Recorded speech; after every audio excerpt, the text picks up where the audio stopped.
on this e-commerce theme. We've got some of the most senior players here, or some of the most dynamic companies in this space, quite frankly, not just in this region. So really good, and I've had the fortune of meeting one or two of these characters before, and they're right at the cutting edge of what's going on in e-commerce, which is all pervasive across the entire supply chain, of course. So by all means, I will hand over to Chaminda, who will lead the panel, maybe set the scene for us a little bit here. Again, sorry, but we are a little bit behind, but it's an essential panel, and we've got some real class up here. So really, ladies and gentlemen, be prepared to ask the questions that you've got deeply hidden around in your minds. And the gentleman here will give a bit of a debrief on what's going on in their particular parts of the world for the companies that they represent. Thanks, Chaminda. Thanks, Kim. Good afternoon, everyone. Welcome to this discussion of e-commerce. This e-commerce discussion is actually narrated by the Chartered Institute of Logistics and Transport UK in collaboration with the Supply Chain Arabia organizers. A short introduction to Chartered Institute of Logistics, first established in UK in 1919, so we'll be celebrating 100 years 2019. Mostly focused on promoting professional education and qualifications. In UAE, I think worldwide we have about 33,000 members, and in UAE, we are mostly promoting professional education, qualifications for the logistics industry, and we do have monthly sessions on knowledge sharing for the public and also for the members. You can follow us on CILT UAE on Twitter. Let's have an interactive discussion. I encourage the audience to ask any questions or even comment and add value to these topics.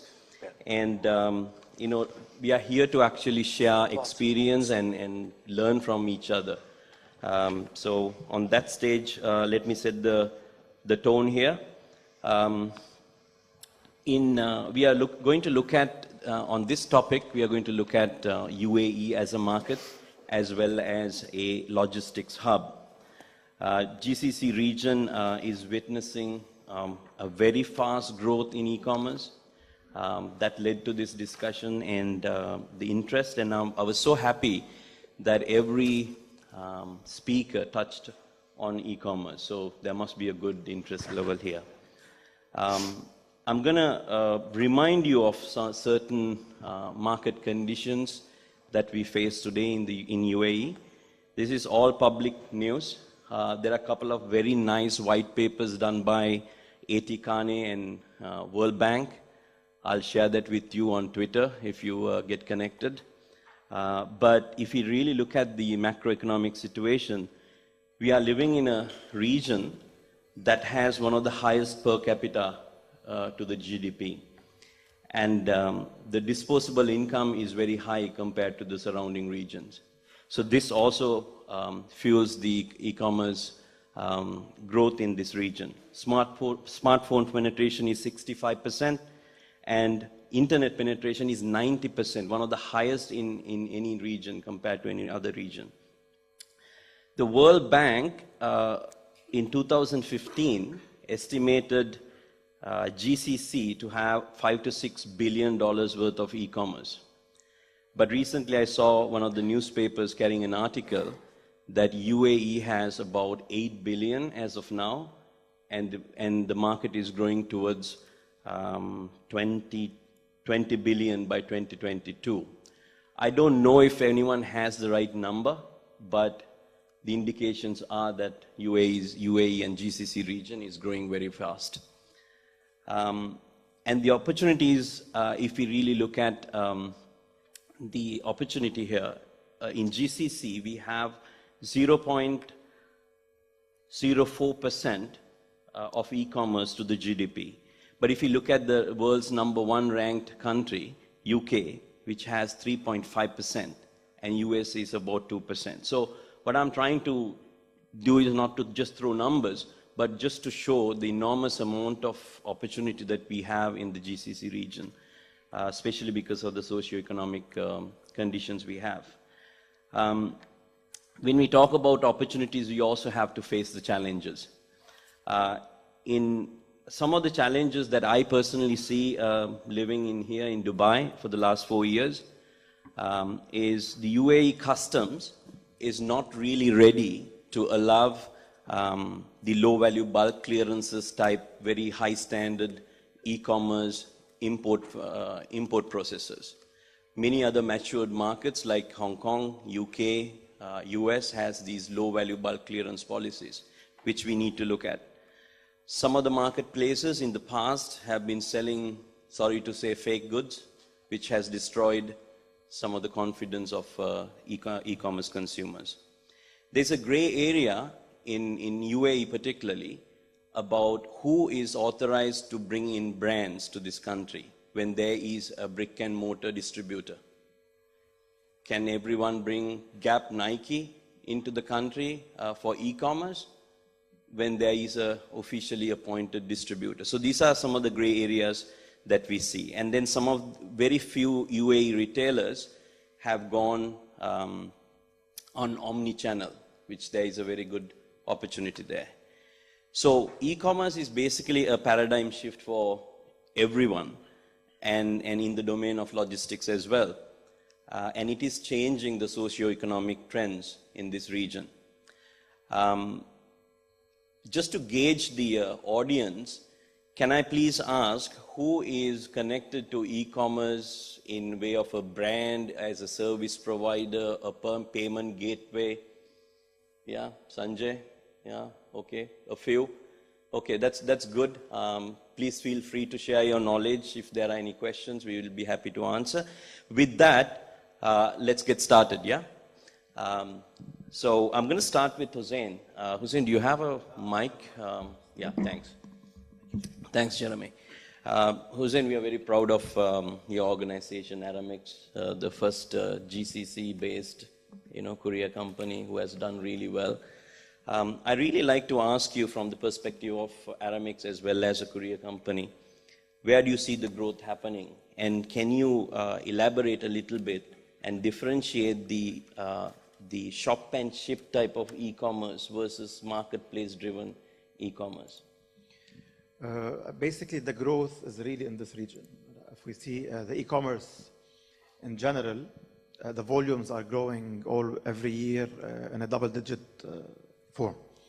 Shop and ship is one of the solutions that facilitate the internet shopping in the e-commerce.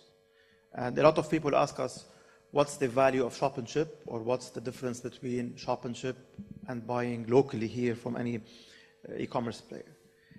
People go to shop and ship for different reasons. First of all, you may find things that are not available in the region. So the availability of the products here will push people, the non-availability will push people to go to Amazon or to eBay or to any other website and buy products. Secondly, you have the price factor. I mean, you can go to a mall, buy a product here, whereby you can find it online, ship it, pay duties, and it's still cheaper as well. So we're not really able to balance here between should I buy locally or should I buy internationally? And you know what? The consumers are very smart these days. They go to a mall, they enter a shop, they see a mobile. If it's not urgent, he sees the price, he takes his mobile from his pocket, he sees the price on Amazon. If it's cheaper, he will buy it from there. And this takes you back to the question maybe of, will e-commerce affect the brick and mortar concept? I can tell you, not really in the way people are inflating that. Brick and mortar is going to always stay.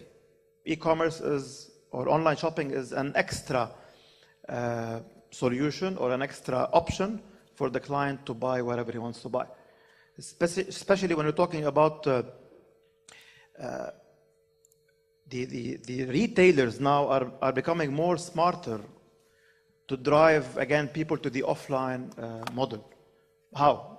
Through the omni-channel solutions, through the click and collect, and I think there are a lot of good examples.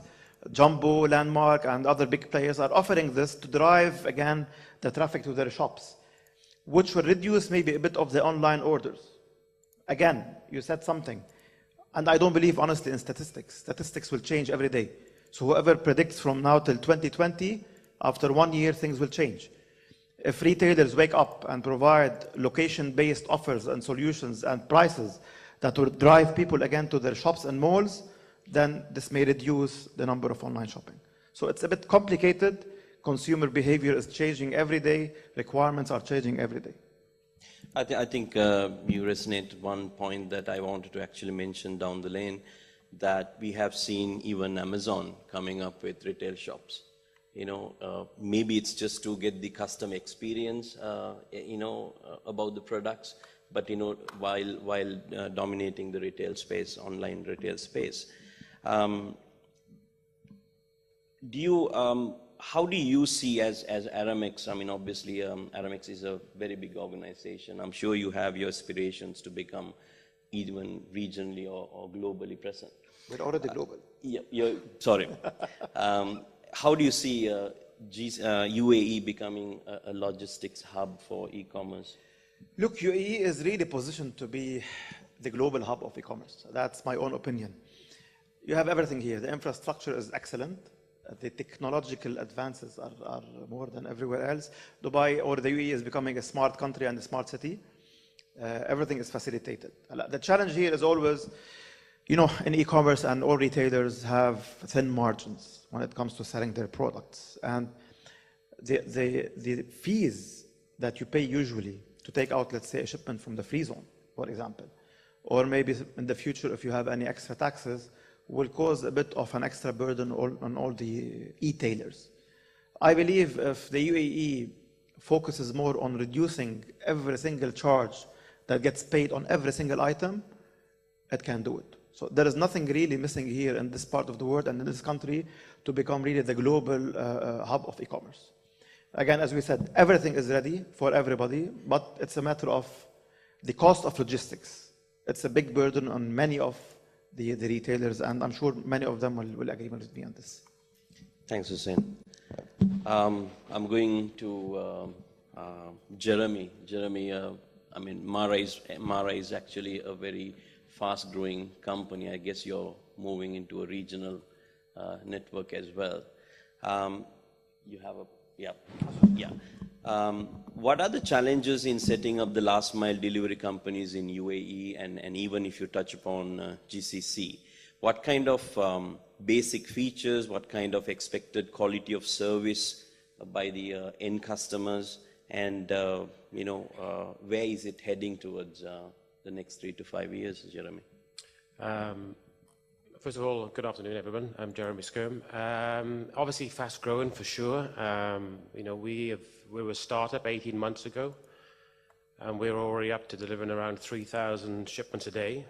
It's not just about the numbers. I mean, there's more. We could be in a 5,000, 7,000 delivered company a day, but we're just on about the numbers. The yields are really low in the marketplace. But yet, and there's a lot of sort of regulatory requirements about being in the last mile space in the UAE. You have to have a courier license, you have to pay a courier fee, we have to pay tax on every low yield shipment that we deliver. And it's heavy, the last mile is really heavy on investment, whether it's facilities. A company like us, in 18 months, we've opened 3 facilities in Dubai, Sharjah, and Abu Dhabi to really support the network of last mile, next day delivery across the country. And we can deliver across the country next day, every day. We're a 7-day-a-week operation, 24/7. So it's big investment, and again, going back to this low yield. So you better have a few more tricks up your sleeve in terms of to get into a break-even position. So, having good sort of e-commerce revenue streams up your sleeve, like Aramex has its lucrative shop and ship, which is sort of fostered over the last 15 years and done really well. And it's one of those, going back to what you're saying in terms of that gap product that you want to bring in from the USA or the UK or ASOS, that's obviously a great product to use and is in a good space. And it's one of the reasons why we at Mara Express are going to launch Shop with Mara, which is an equivalent product to Shop and Ship, because it's a very good product. So the UAE, great market, fast growing. There's a few people in our space, even though there's 126 courier companies in the UAE. But in the e-commerce space specifically, I think there's maybe 3 or 4. So the challenges I see for my expansion in the GCC, markets like Bahrain and Oman, relatively straightforward, but volumes are average. Kuwait, good market, good volumes. However, obtaining a courier license in a market like Kuwait is complicated, but not impossible. We'll soon get our Kuwait license in the next few weeks. Saudi Arabia is obviously the key. So Saudi Arabia, huge market, huge cross-border market from the UAE into Saudi Arabia. Going back to what you were saying about the ability to move cargo and clear as low-value express in somewhere like Saudi is possible, not possible in the UAE. Even here, me as an example, I have a courier license here in the UAE. We've moved shipments in freight into the UAE, low value, but we can't clear them. I have a courier license, which means I can clear express. Unless it comes in a CBV, I have a courier badge, you can't clear it. But yeah, just going back to Saudi, I mean, Saudi is really the jewel in the crown for a company like myself. So obtaining a courier license for me in Saudi Arabia is virtually impossible. So the last courier license that was issued in Saudi Arabia was around 2 years ago to ALJ Abdul Latif Jamil, which are the FedEx delivery partner in Saudi. So having a good solution for Saudi is key. So obviously looking at partnering with maybe one of the big 5. So maybe working with someone like Hashim here with Aramex, who hopefully would ideally move my material into Saudi, and then I can do my last mile in Saudi Arabia. But a solution like that, where I partner with a big player, and also the player, for example, if you look at the big players, people like DHL, UPS and FedEx, they're not really in this last mile space. They're really more in the B2B model. So, I can be a good enabler for people like DHL and FedEx and UPS. Thanks, Jeremy. A few minutes ago when we were having coffee, you were mentioning about the future of last mile deliveries like lockers, pickup locations. Where are we moving in UAE as standards of last mile deliveries? The UAE is all about innovation, and for me, innovation is also less vehicles on the road, less CO2, good environment. Here Hashim was, for example, I think a few years ago, trying to put lockers, e-lockers, parcel delivery lockers in the UAE. Great solution, very customer convenient. Put them in your local community, and just as you go to your local supermarket, do your shopping, collect your parcel, and go home. But again, here, let's say, for example, in the UAE, it's very difficult to implement such a solution. One, you have to pay a fee for every locker that you want to put into the post office. I think it's like 10,000 dirhams to just put one locker into one mall. Then you've got to pay for the real estate. So the cost to implement some of these solutions make it more difficult. Look, if you look at what Amazon just did with Whole Foods in the US and the UK, great solution. I think Amazon bought Whole Foods not because they wanted to sell food, but they wanted the real estate. They wanted the locations of Whole Foods and where they were situated throughout the US and throughout the UK. So I was just in London over the weekend, and my local Whole Foods has a parcel locker. So, and again, in somewhere like London, for example, where walk into the supermarket is a norm. Walk into the high street is a norm. So going to collect that parcel, that convenience is ideal. So coming up with innovative city logistics solutions, urban logistics solutions is key. And again, for consumers, and I always try to put my feet in the shoes of a customer. If I want it, then if I need that type of solution, then we should put it in place. It shouldn't be just a case of motorcycles on the road, more cars on the road. To me, that doesn't make sense. I'm going to stay with you for 2 short answers. It's funny that day before yesterday, one of my friends from China who came down, not Eddie, but called me up and said, I have bought 10 cars. I want to set up a last mile courier company. I said, scratching my head. So do we have any room for any more players to come into this UAE market in terms of last mile? But how do we get them to keep a certain standard of last mile? Going back to what I was saying earlier about, in the UAE, there's 126 courier companies. Now, those companies could get into the space of last mile e-commerce. Last mile e-commerce is really all about the technology that you have. It's tech. Anyway, we are a technology company. We're a logistics company, but more importantly, we're a technology company. So what is the barriers to entry is the tech and the cost of developing that technology. But then you can outsource that technology. I think the barriers are, and I feel sad when I see it, you know, I see 15 to 20 courier companies that could be e-commerce last mile companies. They set up and they close down every year here in the UAE because the market, the rates in the market are not healthy. So, as I said, going back to, you know, you need to have a healthy model. You know, so the House of Mara is healthy because we have sustainable, good revenue streams outside of the last mile. You know, that may be from the warehouse logistics, from the pick, pack, the delivery, and then also, most importantly, is the reverse logistics. So having a best-in-class reverse logistics solution to support the returns. So I would say anyone looking to get into this particular space, make sure that you've got a lot of funding behind you, because it needs sufficient funding. Hussein is itching to say something, I think. I need to comment here. As Jeremy said, it's becoming a very crowded market. Everybody now will get the technology and just get a couple of motorbikes and deliver. This is causing a bit of a confusion here, because the biggest challenge here, especially in the e-commerce, and as Jeremy said, you have 4 or 5 major players who deliver for e-commerce. You cannot really cope up with the capacity. The volumes are crazy, literally. We're talking about hundreds of thousands of parcels. So my advice to these people who want to bring a technology and then get into this business, it took us 35 years to reach where we did now, and we're still learning, and we're still sometimes burning our fingers. Our advice is let them build a fleet and go to big players and outsource their fleet.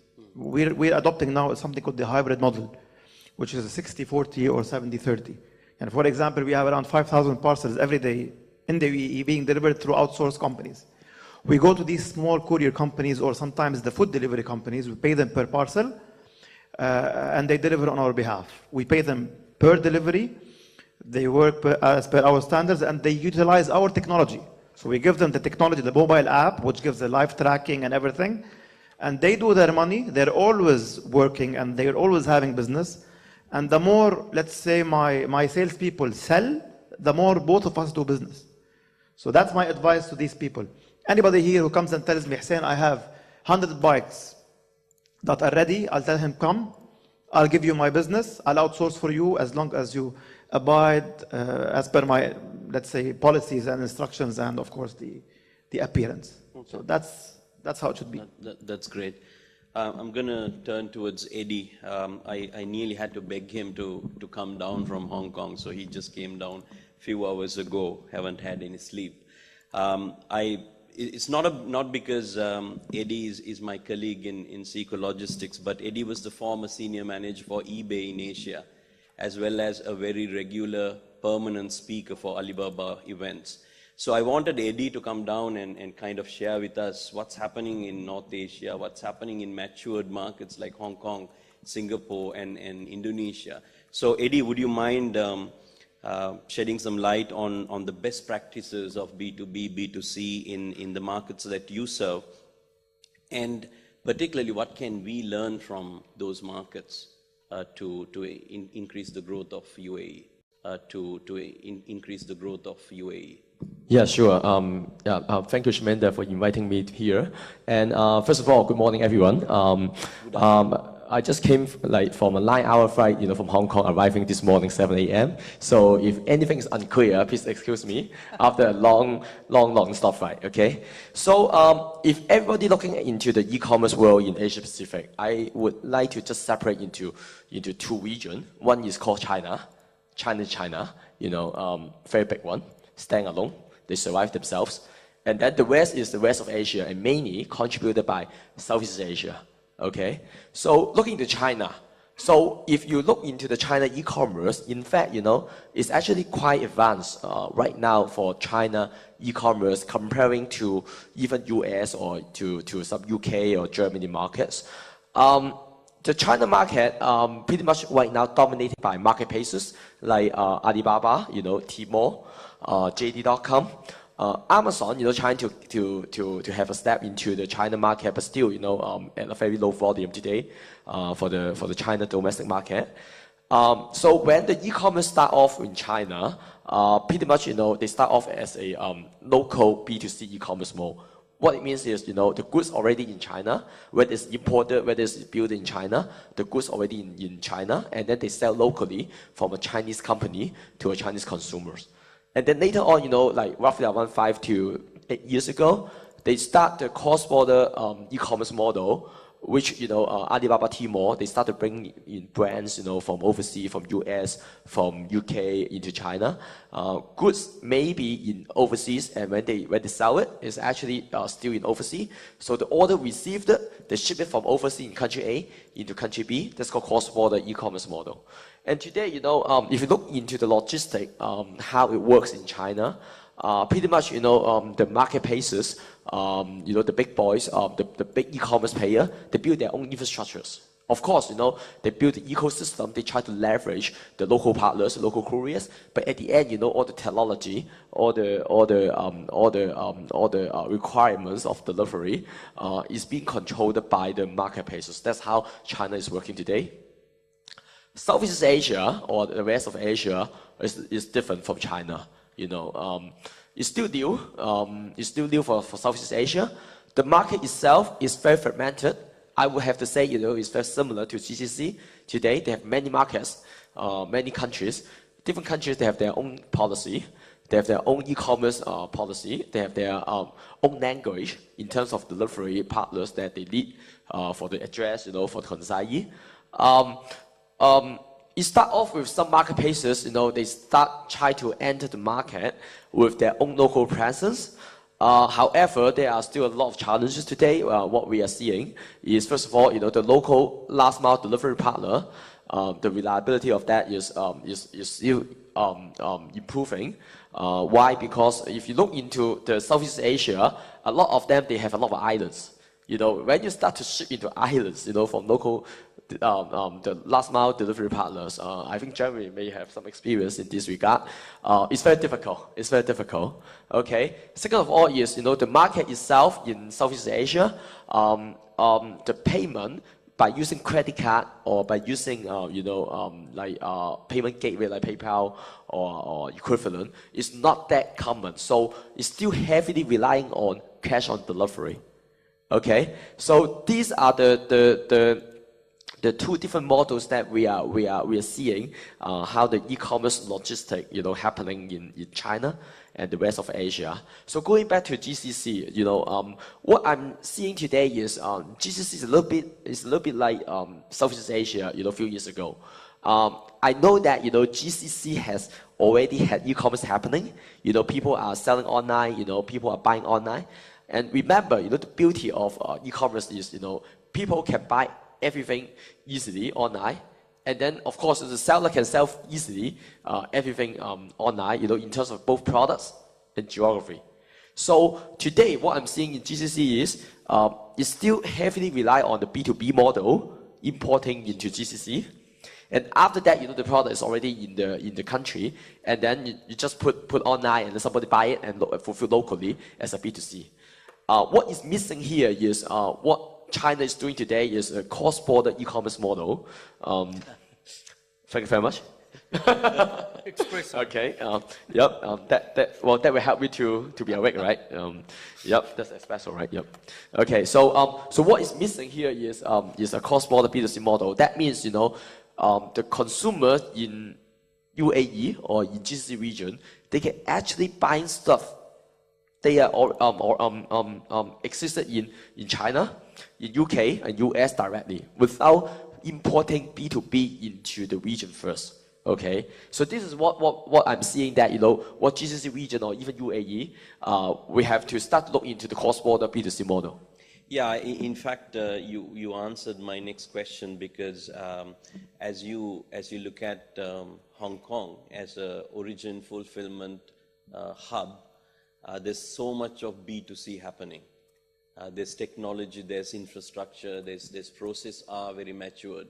So I actually wanted to ask you, I know that you're trying to get into the GCC with a B2C type of deliveries. But what kind of challenges do you think that you will have to overcome in a short answer, if you can give me?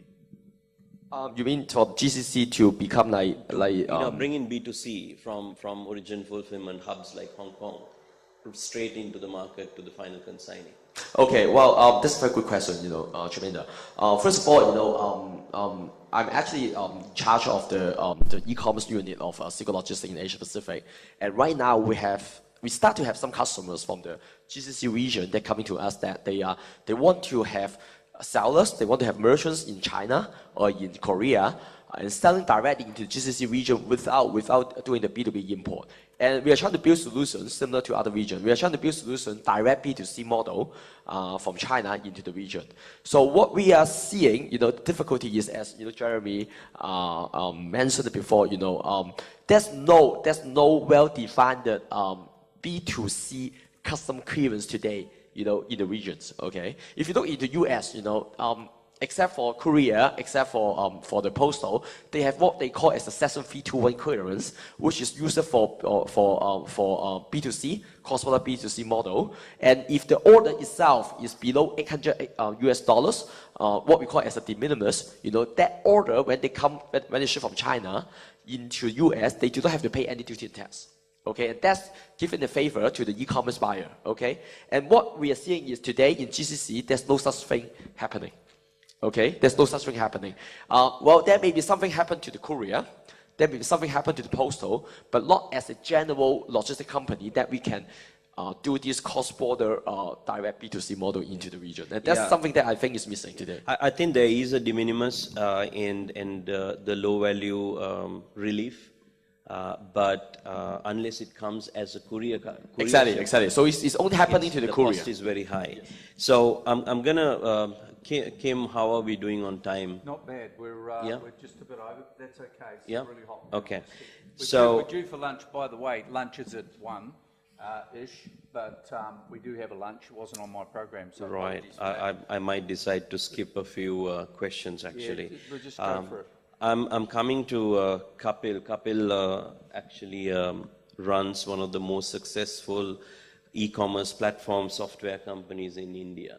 And I particularly picked Kapil to come and contribute his knowledge because I see a very good similarity of what's happening in India and in UAE because it's all driven by B2B process.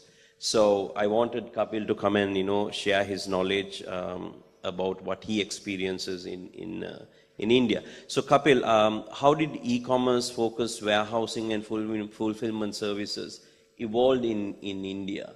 And what do you see as some of the learnings that we can derive from India towards the GCC market? Sure. Thanks, Chaminda. Good afternoon, everyone. Myself, Kapil Makhija. As Chaminda mentioned that we are one of the largest supply chain solution providers in India, that is e-commerce focused. We grew we started 5 years back and grew along with India. As India saw tremendous growth in e-commerce, we started to grow along with them and now cater to about 20% of the Indian e-commerce transactions, as well as have 10,000 plus customers across multiple categories. And we are also now new to this GCC region, and hoping that as the GCC region embarks on this growing journey, we become a partner as well. India in particular, like I mentioned, grew in the last 4 or 5 years. Some of the key changes that we saw specifically in the warehousing and logistics space was, one was on the adoption of technology itself.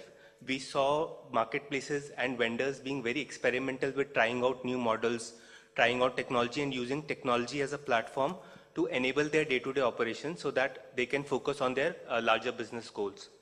The second big change which we saw in the supply chain was, we saw the supply chain moving from being a functional supply chain to a more responsive supply chain. Like a traditional supply chain used to be more, the decisions used to be more cost-oriented, that the movement has to be in bulk, I have to focus on truck utilization. But as e-commerce came in, the decision-making shifted to make it more responsive. Speed became very important. Cost was a consideration, but not the sole decision-making criteria. The third important change that we saw was the amount of traceability or data that was flowing in through the supply chain itself. Earlier, as I mentioned, that the transactions happened in bulk. the traceability or reconciliation used to happen at an overall level. But with e-commerce coming in, each item had to be tracked. Where was it in the warehouse? What operation was it a part of? That put pressure on these companies to adopt technology systems to ensure that there was visibility at every level, internally as well as to the consumers, at every point in the supply chain, whether the good has been shipped from the warehouse, whether it is in the line haul or last mile delivery. And similarly, India being a very cost-sensitive economy, there was a lot of focus on ensuring that the last mile delivery costs continue to be in check. As the gentleman on the panelists already mentioned, that it's very hard to keep these costs in check. Even in India right now, amongst the overall fulfillment costs, last mile contributes about 50% of that cost as of now. And we are trying hard to even reduce that further. And new models are coming up like omni-channel.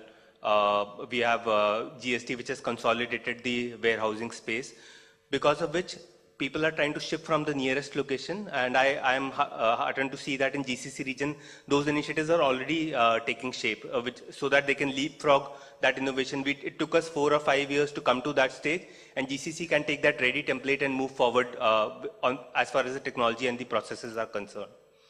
Besides that, there were other changes that happened in terms of the warehousing layout.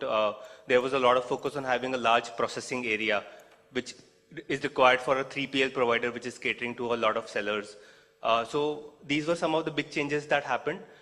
Some of the key learnings that could be relevant for other regions, including GCC. One is, as I mentioned, focus on technology is key, having the right systems and processes in place. We have a ready blueprint from India, and GCC is similar to Indian market in many respects. So that blueprint can be easily adapted to this market. The second is, e-commerce requires a fundamental mindset change. There were many vendors who started in India thinking that they will do part-time e-commerce fulfillment, but ultimately they could not survive in this market. It requires a lot of change, like I mentioned, in terms of your processes. You have to give traceability, visibility, transparency. So it's a fundamental shift in mindset, and hence the companies here need to gear up to that as well. And third is, there is no shying away from investments in this business. You have to invest in technology and people. It's a long-term play, but when people invest for the long term, they are able to see tremendous growth, as they have seen in India. Thanks. Thanks. Chaminda, can we maybe take a couple of questions? Yeah. Or okay. you want to knock off a couple more? Yeah, actually, I just want to probably just go for a couple of questions from the audience. What about number 5? I just came back from Hong Kong and talking to Cathay Pacific. I can see the airline market is heating up, the space is heating up, rates are heating up in Hong Kong, and purely fueled by e-commerce. So if you don't mind me asking, Tarhan from Turkish, if you could, can we get a mic over to Turhan, right? Sorry if I'm pronouncing your name. Sorry, I'm Sri Lankan. Pardon me for that. Yes, please. Yeah. So, what do you see, Tarhan, about the airlines, capacity growth in line with the e-commerce, and what do you see that airlines are doing to capture this growth of e-commerce around the world? E-commerce capability is more related to network connectivity than capacity. So you should have a widespread network with relatively quick connection times.